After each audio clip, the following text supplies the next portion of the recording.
we are going to deconstruct one of the most psychologically damaging scams out there today.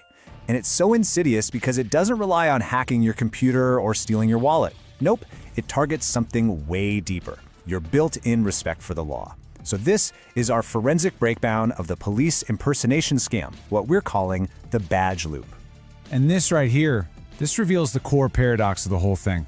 From the time we're kids, we're taught to respect authority, right? To cooperate with law enforcement. And that very civic duty, that gut instinct to do the right thing, that is the skeleton key these predators use to unlock and completely dismantle your life savings and your sense of safety. They literally turn your best instincts into a weapon against you. So, here's our game plan. First, we're gonna look at how your own respect gets weaponized. Then, we'll actually go inside the brain to see what's happening on a neurological level during one of these attacks. We are going to meticulously map out the scammer's playbook, step by step. Expose the psychological glitch that makes it all possible. And then, and this is the most important part, we're going to build an unbreakable defense protocol. This isn't just about awareness, this is about strategy. Let's be crystal clear about something. This is not just a nuisance call. This is a calculated psychological siege. The criminals running this playbook have figured out how to weaponize your respect for authority, making it the primary tool of their attack. Their goal is to completely occupy the role of an official investigator inside your head, preying on your desire to be a good, compliant citizen. This is what we call the institutional fear trap. The second a calm, authoritative voice on the phone mentions a warrant for your arrest, your brain's priorities they shift instantly. It's no longer about, is this call real? It's about, oh my God, how do I solve this terrifying crisis right now? You stop thinking and you start reacting. You're caught in a state of pure panic and helplessness, and that is exactly where they want you. Okay, so now let's look at what's happening on a biological level. Because this isn't just a feeling of panic. It's a real, measurable neurological event. We're talking about the actual science of what happens to your brain when it's confronted by someone you perceive to be a powerful authority figure. The technical term for this is cognitive submission. It's a mental state that these scammers are expertly trained to create. In this state, your brain's analytical and skeptical functions, they're basically put on standby. You just stop questioning and you start complying, because the perceived cost of disobeying an officer of the law feels way, way too high. And this brings us to a really crucial question. Is this a character flaw? Is it a failure of intelligence? Absolutely not. This is about brain chemistry. It's a terrifying thing to go through. And it's easy to see why so many good people get caught in this trap.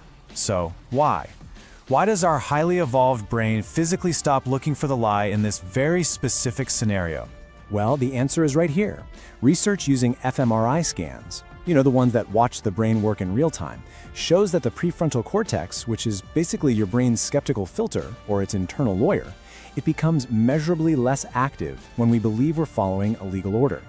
Your brain, trying to be efficient in a crisis, essentially just outsources its decision-making to the authority figure. It is not that you aren't smart. It's that the part of your brain in charge of skepticism has literally taken a back seat. So, now that we understand the psychological battlefield, let's dissect the scammer's actual process. This isn't random at all. It's a repeatable, highly refined system called Rank-Mimicry, where they perfectly imitate the language, the tone, and the procedures of law enforcement. It's a criminal playbook with very distinct stages, all designed to turn a law-abiding citizen into a compliant, terrified victim. And here are the 7 steps. First, they target people who value their reputation. Then they initialize the call with a stern, professional tone. They invent an infraction, maybe a missed jury duty or an unpaid fine. Then, and this is the critical step, secrecy. They isolate you with a command for total silence. After that, they pivot to a supposed solution, a secret payment. Then the extraction of the money, and finally, the exit, using a fake clearance code to buy them enough time to vanish. Now, during that initialization phase, scammers use a really clever tactic called acoustic theater. You might hear what sounds like a busy police station in the background, keyboards clicking, faint sirens, muffled radio chatter. None of that is real. It's a soundboard, and it's meticulously designed to build a believable environment and convince your subconscious that you are absolutely speaking with a legitimate organization. The Secrecy Command is the psychological choke point of the entire scam.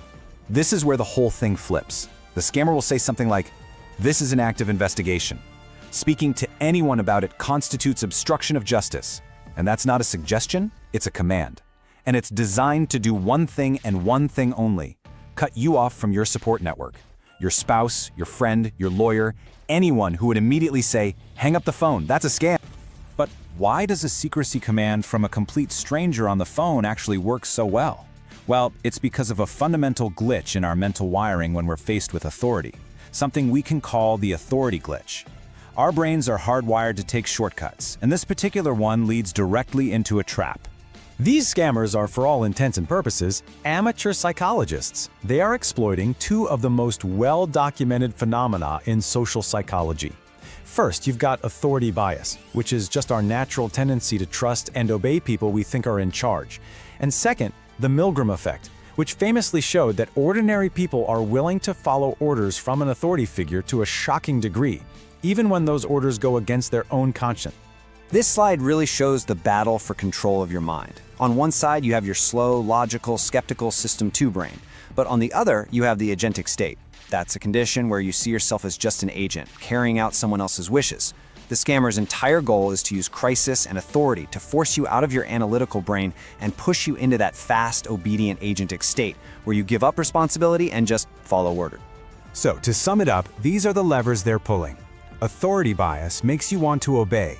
Integrity bias, that's our deep desire to be seen as a good cooperative person, makes you want to help solve the problem. Loss aversion is your raw fear of losing your reputation or getting in real trouble. And all of this culminates in cognitive submission. I have to say it again. Falling for this is not a personal failing. It is a sign that your psychological wiring is being expertly and maliciously manipulated. All right, we have deconstructed the attack. Now, let's build the defense. The tone here is shifting from analysis to empowerment. The solution is not to live in a constant state of suspicion. The solution is to have a clear, strategic, and non-negotiable protocol that yanks logic right back into the driver's seat. First, you need to know the undeniable warning signs. If a call involves manufactured urgency, a demand for secrecy, and an unusual payment method like gift cards, crypto, or a wire transfer, let me be absolutely clear. It is a scam 100% of the time, no exceptions. And critically, you can never trust your caller ID. Technology called ID spoofing means scammers can make any number, your local police station, the FBI, anyone, appear on your screen. The caller ID is completely meaningless. This brings us to the core defense. We call it the independent switchboard protocol, and it is incredibly simple and effective. Step 1, hang up. Don't argue, don't engage, just end the call. Step 2, look up. Go online yourself and find the official public phone number for whatever agency they claim to be from. Never, ever, ever use a number they gave you. And step 3, call to verify. You call that official number and you simply ask to verify the situation. This protocol makes the scam physically impossible to complete. And if you feel like you need to say something before you hang up, here are the exact words to use. This script does two brilliant things. It shows you're taking them seriously, which kind of de-escalates any argument. But more importantly, it announces that you are reclaiming control of the entire process. You are moving the conversation from their arena to your own. And this leads us to our final core principle. It's the fundamental difference between how real law enforcement operates and how these fraudulent actors operate. It all comes down to one simple idea: process over panic. This slide just captures the contrast perfectly. True authority is bound by due process. It is methodical, it is documented, and it is transparent. Warrants are served in person. Bail is paid at a real courthouse. Fake authority, on the other hand, relies entirely on manufacturing urgency and secrecy. They make threats over the phone and they demand untraceable payment methods. Real authority respects process. Scammers weaponize panic. You know, we've covered a lot of ground. The psychology, the scammer's playbook, the defense protocol. But if you remember just one thing from this entire analysis, please let it be the sentence on this next and final slide. Authority never asks for a secret payment. The police impersonation scam works because it uses a system of Rank-Mimicry that triggers our authority bias, but it is completely defeated by a simple principle of independent verification. Any request for payment using gift cards, crypto, or a wire transfer that's tied to a threat of arrest is, by definition, a crime. True authority is accountable and public. The moment secrecy and money are combined in a demand, you are not talking to the law. You are talking to a criminal. That is the line. That is the rule. And knowing it is your best defense.